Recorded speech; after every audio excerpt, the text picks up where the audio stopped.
Hello বন্ধুরা, good morning সবাইকে। সবাই তো জানো আজকে চৈত্র সংক্রান্তি, আজকে বছরের শেষ দিন। আর আজকের দিনে অনেকেরই অনেক নিয়ম আছে, আমাদেরও অনেক নিয়ম, সকাল থেকেই নিয়ম শুরু হয়ে গেছে। তো আজকে আবার পাঁচনও রান্না করতে হয়। অনেকেই জানো পাঁচন কী, আবার অনেকেই জানো না পাঁচন কী। তো পাঁচন কীভাবে রান্না করি, কী পাঁচন দেখার জন্য পুরো ভিডিওটা দেখো। তো পাঁচন তৈরি করব, তার জন্য সমস্ত সবজি আগে ভালো করে কেটে নেব। তো বন্ধুরা, সবজি নিয়ে বসে পড়েছি। এই সবজি কাটতে যে কত টাইম লাগবে তার ঠিক নেই। তো আস্তে ধীরে কাটতে থাকি আর তোমরা দেখতে থাকো।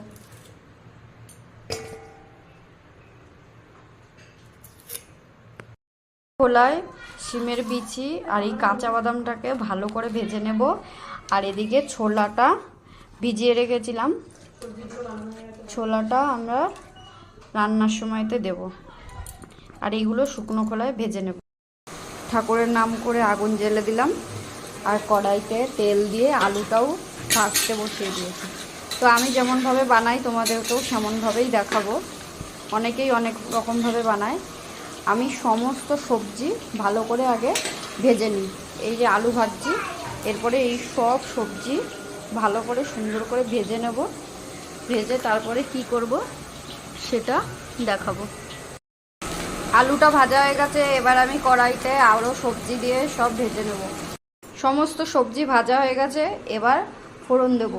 কড়াইতে আমি আবার একটু তেল দিয়ে দিলাম আর ফোড়নের জন্য নিয়েছি তেজপাতা, শুকনো লঙ্কা, 5 ফোড়ন আর কটা গোটা জিরে। আর 5 ফোড়নের মধ্যে আমি একটু রাঁধুনি বেশি করে দিয়েছি। এবারে এটাকে আমি কড়াইতে দিয়ে দেবো।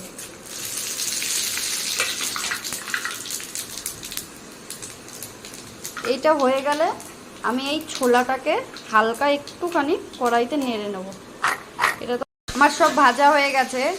যেগুলো তাড়াতাড়ি সেদ্ধ হয়ে যায় ওগুলো তো আমি আগেই ভেজে আলাদা করে তুলে রেখেছি।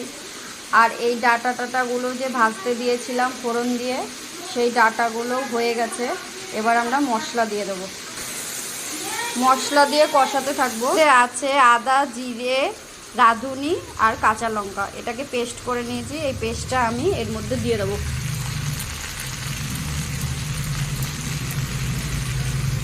এটাকে ভালো করে কষাতে থাকবো। আর দেব হচ্ছে পরিমাণ মতো নুন, চিনি, হলুদ আর কালারের জন্য সামান্য লঙ্কার গুঁড়ো। কেননা আমি কাঁচা লঙ্কা বাটা ওর মধ্যে দিয়েছি, শুধুমাত্র কালারের জন্য একটু লঙ্কা গুঁড়ো দিয়ে দেবো। পুরো পাঁচনটা নামিয়ে নিয়েছি। কালারটা দেখেই বুঝতে পারছো কেমন হয়েছে। আর ওপর দিয়ে আমি ভাজা জিরে ছড়িয়ে দিয়েছি আর ঘি দিয়েছি, দিয়ে পুরোটা এরকম নামিয়ে নিয়েছি।